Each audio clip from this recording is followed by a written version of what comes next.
Press the bell icon on YouTube and don't miss another update. As the Lok Sabha polls inch closer, the opposition's attempts to forge a grand alliance against the BJP have intensified.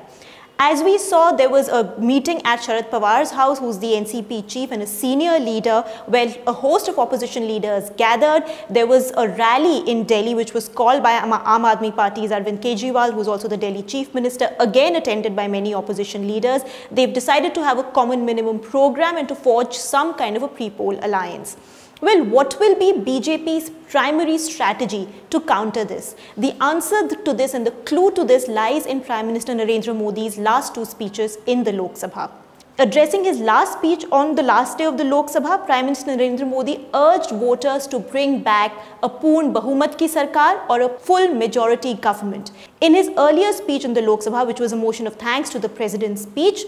he very clearly addressed the youth of the country and said that the reason there was stability in the government in the last 5 years and the reason so many initiatives could be pushed was because this was a complete majority government and it was not a government dependent on any sort of outside forces. Well, clearly that is now going to be the BJP's very, very obvious strategy to counter the opposition's attempts to forge a loose coalition, a motley group of parties coming together to challenge Narendra Modi. It's going to be instability versus the 5 years of stability, a complete majority, full majority government versus smaller parties coming together and somehow managing to reach the majority mark. But this is also going to be spread out at a more grassroots level. It's not just going to be something that the Prime Minister or the party President Amit Shah talk about in their rallies. This is a message that is going to be sent to the last worker and cadre on the ground, asking them to speak to voters across states and across various regions and tell them that a coming together of smaller parties could meet with the same fate as unstable governments that were seen in the mid-1990s, or also how the UPA government was bound by the left parties who eventually withdrew support.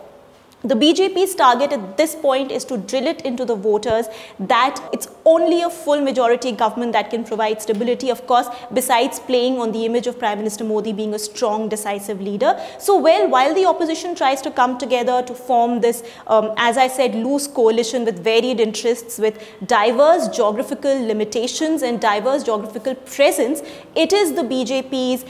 a main attempt to talk of how it has provided a stable government for 5 years because it had the numbers to do so, and in fact it managed to pass a lot of legislation, at least in the Lok Sabha, because of the numbers it had, and to bring out the contrast between how the governments have been